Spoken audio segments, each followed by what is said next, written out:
Kathy, Yeah. today we are going to reveal that the Alberta provincial government doesn't know how to count. What? That's right. They think 10 comes before 1. Oh, come on. Apparently. When So, did 10 ever come before 1? I mean, you had the 1 before the 0, but that's not the same. apparently in October, 10 is going to come before 1. And what we're talking about is. Wait a minute. What? Is this like saying 40 is the new 50? 10 is the new 1? Like, what are we doing here? Yeah, they might be doing that. And I hate it when people go 40 is the new 50. No, it's not. No, it's not. Or no, it's 50 is the new 40. That's what they say. No, you're still 50 and you're old. I can say that because I'm 54. Well, I'm 52 and I'm liking it. Works for me. Well, but anyways, we can count. We can count. We can count. And the fact of the matter is, we have 10 questions on the October referendum coming up. But for some strange reason, okay, so this is how it happened. You tell me if I got this wrong, Kat. This is how I think it happened. Oh, my dog is going to make some noise. Okay. The Alberta government comes up with these 9 questions. Here are 9 questions. And then everything gets messed up. And now we have to add a 10th question to the referendum about Alberta independence, the question of Alberta independence. And so they say, okay, here's question 10. Yep. But we're going to put it first. It'll be the first question. So even though it's still number 10, it's going to be the first question. That's right. So it's 10 is the new 1. I guess so. Right? But it's still 10. Still 10. Still 10. Now, I don't know what it's actually going to look like on the ballot, if it's going to have a number 10 on it. But if you ever do want to go and review these questions for yourself and just read them, you can go to albertareferendum2026.ca, and that is where they are all listed. And yeah, it's listed as question 10, even though we are going to get it asked first. But it is not quite the question we wanted. For those of us who want independence, your dog is just having a good time there. Sorry. She just lost her mind. I'm sorry. Over what? She just had a wrestling match on the bed by herself. I don't know. Oh, okay. Very good. So sorry. Anyways, too disturbing. Continue. Yeah. I was like, well, she's going to go after the cat that's outside or something. Don't say that word. Oh, sorry. Anyway. Yeah, so here's the question that we've been asking for. And not quite. A bit of a watered down version that has some people kind of upset. But you know what? We're going to just work with what we've been given. And we've got some really, really important things to put in place. You want to do this after you get your dog settled down? Hang on 1 second. 1 second. Okay. Sorry, folks. This is real life. Jeffrey, come get the dog, please.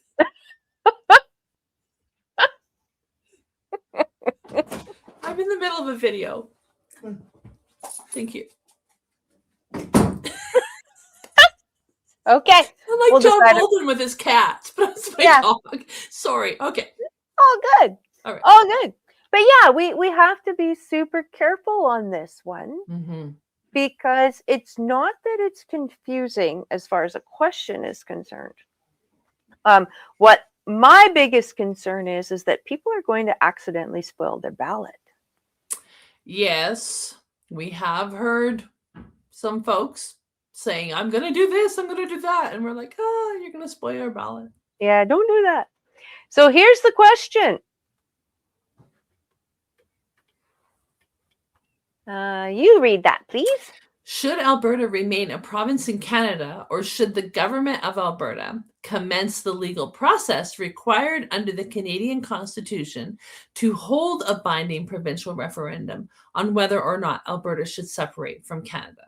Option 1, Alberta should remain a province in Canada. Option 2, the government of Alberta should commence the legal process required under the Canadian Constitution to hold a binding provincial referendum on whether or not Alberta should separate from Canada. probably the most straightforward question of the lot. I think Really, so. right? I was reading this out to one group that I was doing a presentation for, and I didn't get to the option 1, option 2 part, and someone in the audience said yes. And I said, okay, but yes to which one? Again, there's 2 questions here, right? Mm-hmm. And they went, oh, right. So now, hearkening to my point about spoiling the ballot, I have heard a lot of people say that they plan to really scratch out that option 1 to send a message that, no, this is not an option, and then check the box by option 2. That could spoil your ballot. Now it doesn't count. The one that you've been waiting for, and now you accidentally just spoiled it. Yeah. So we want to be careful about that. It's going to be the very first one, so just put a nice little circle into the box beside option 2, and then flip it over and move on to question 1. Yes. We got it. We'll get it. Now, there's some other things that I'm hearing about this as well. Well, first of all, let's remember this is a referendum to have a referendum. There are some folks out there who are saying, "Oh no, I don't want to leave. I don't want to leave." But you're not actually voting to leave. You're voting to say, "You know what? I'm really ticked, and I will vote to leave if things don't change." This is an opportunity to say that. Oh, this actually, I mean, at first when the question came out, I was like, oh, you gotta be kidding. But then you get to think about it, and it's like, okay, actually, there's a number of people who may vote option 2 for a number of different reasons. Like what you just said, here's an opportunity to tell Ottawa that you're really ticked, right? The only reason I think that people would choose option 1, Alberta should remain a province in Canada. I mean, wow.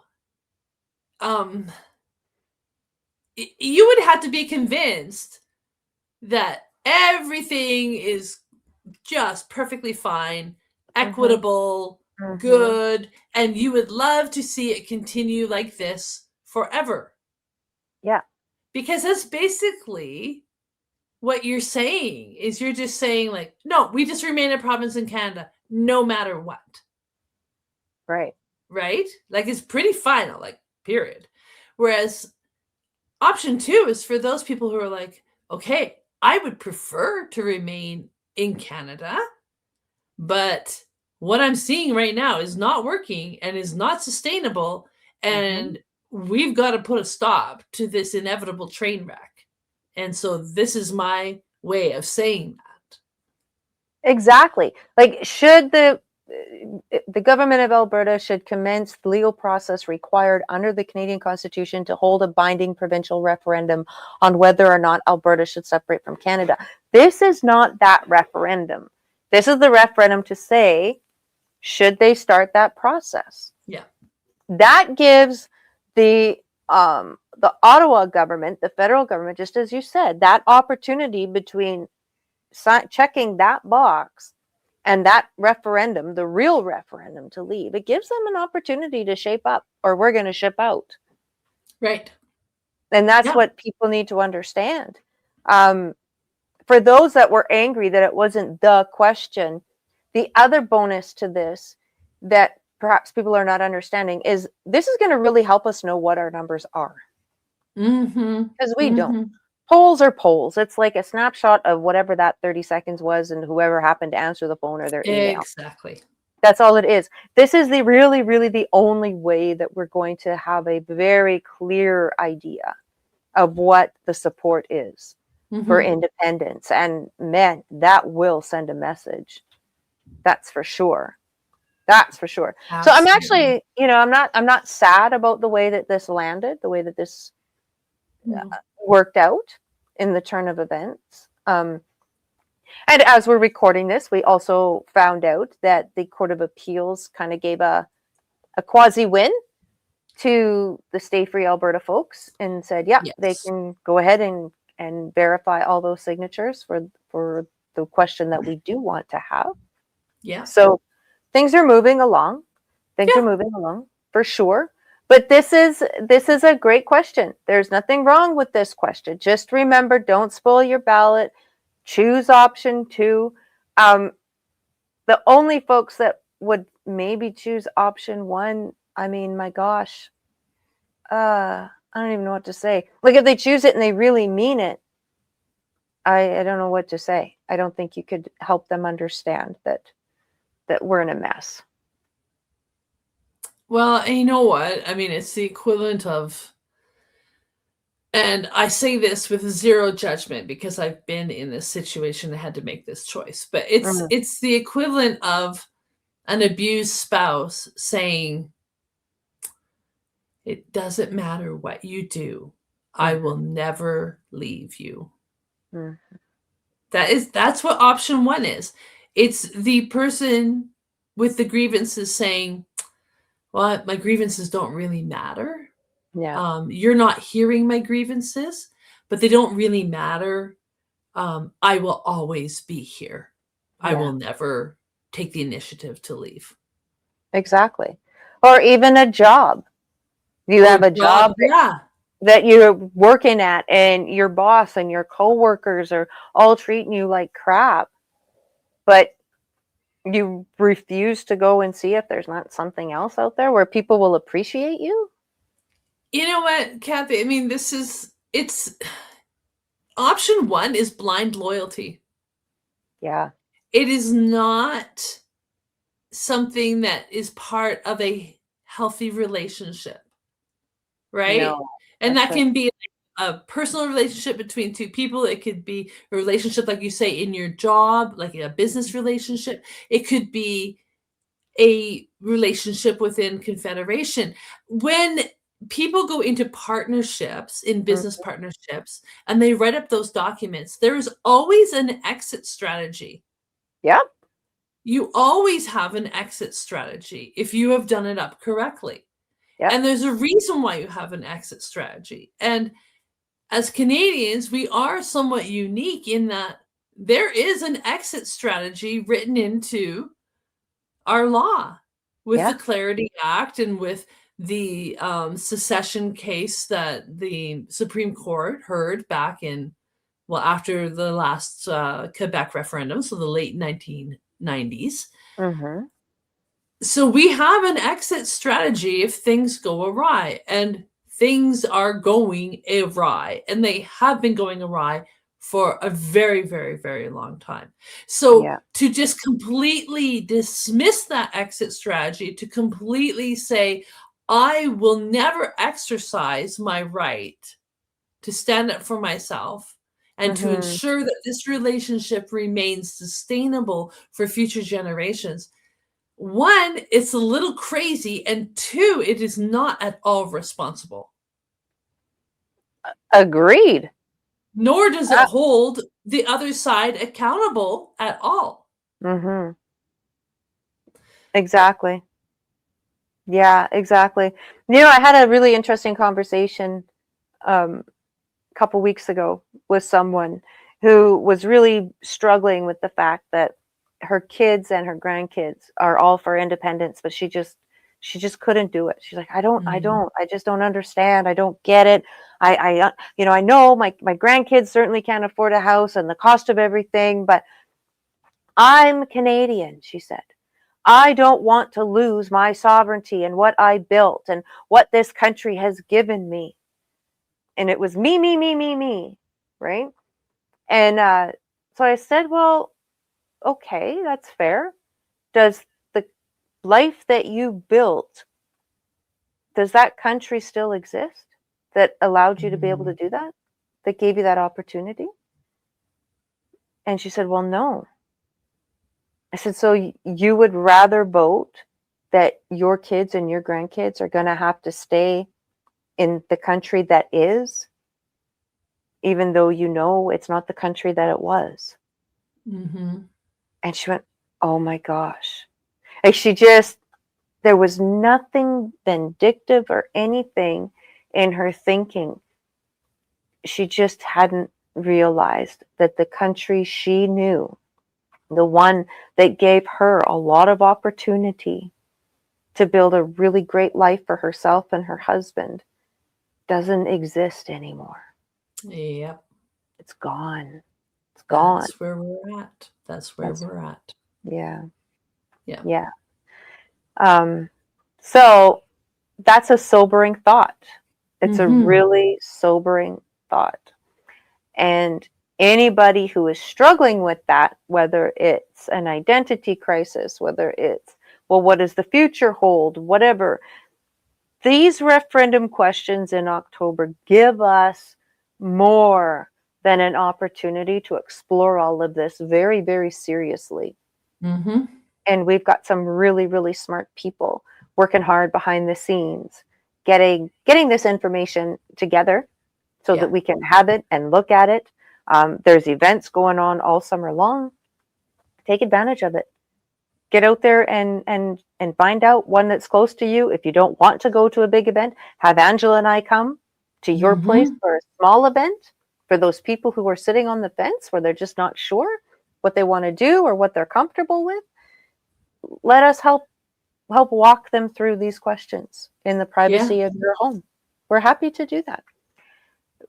At the end of the day, this is our time. This is our turn for the first time ever in Alberta's history to decide for ourselves what we want our future to look like. And I'm pretty excited that we're going to take it. It is very exciting. And as you said, there's like so much going on this summer and into the fall. So we would encourage everybody to take a look at our website. It is abwomensindependencenetwork.com. We'll have that in the show notes. So you could just scroll down to the show notes, click on that. Takes you to our website. We have a listing of all the different events that we are doing. And of course, there are a lot of different resources out there to give you even more information about other groups and what they're doing. AlbertaNation.com is one that we have worked with in the past. And they do a fantastic job of staying on top of everything that's going on around the province and getting it up there on their website. So you can go to AlbertaNation.com. Check that out. There is no lack of information available to Albertans if they want it. And if they want to take a few minutes, and it doesn't take very long, take half an hour and scroll around online, and you will find so much good, solid information to help you make that decision. And as we say, vote for option 2. Allow Albertans to have the conversation, to be able to continue the conversation about how can we improve the situation for our children, for our grandchildren, for their future. And perhaps even improve the situation all across Canada as we shine light on the situations and on the things that are creating uncertainty in our country. And creating a sense of hopelessness for so many people, that there is no hope for the future.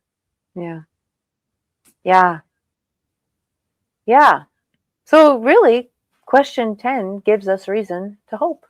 It totally does. Right? Very much does. 2, and it gives us reason to hope. That's a good plot to end it. Keep moving forward. I love it. Keep moving forward. Let us know how we can help you guys. Share these videos with everybody you know. Get them out there. Help us get past all the algorithms that are trying to shut us down. Subscribe, like, share, all the things. Yep. If you want to be on our newsletter, let us know that. Let us know what your email address is. And if you want to support our TPA, our third-party advertiser, you can do that too. Go right on our website. A couple of options there for you to donate. Remember to tell us, though, what your address is so that I can record it properly, please, and keep Elections Alberta happy. It's gonna be a good summer. Looking forward to it. Cool. Well, until next time. Thanks, Kathy. Thank you.